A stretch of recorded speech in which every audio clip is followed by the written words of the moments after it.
The El Paso Holocaust Museum and Study Center offers visitors a chance to see exhibits that set a timeline of events that occurred leading up to, during, and after the Holocaust. Lori Shepard is executive director of the El Paso Holocaust Museum and Study Center. She shares the structure of what visitors can see through the different exhibits on display.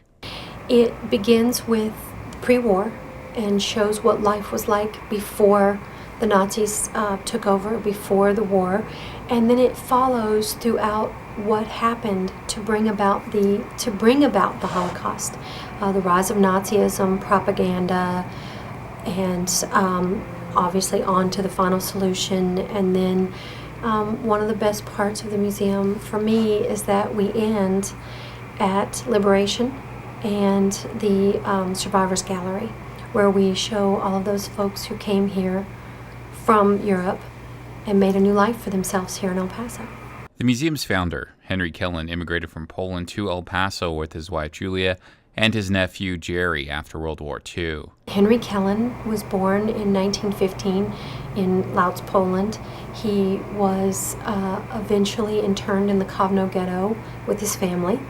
And after witnessing a kinder action, he realized that his nephew was going to be taken away. And so he and his wife Julia, along with their 8-year-old nephew, escaped the ghetto and went into hiding. They hid for 4 months throughout the remainder of the war in the barn of a kind Lithuanian farmer. And after the war, Henry learned he'd lost his whole family, his parents, his grandparents, his brother, his sister, Jerry's mom. They were all lost. He and his wife, Julia, and Jerry immigrated to the United States and eventually came to El Paso. Shepard says after hearing a Holocaust denier on television, Kellen took action and began to share his experiences. He gathered artifacts and educated the community on what happened during the Holocaust. Kellen passed away last July.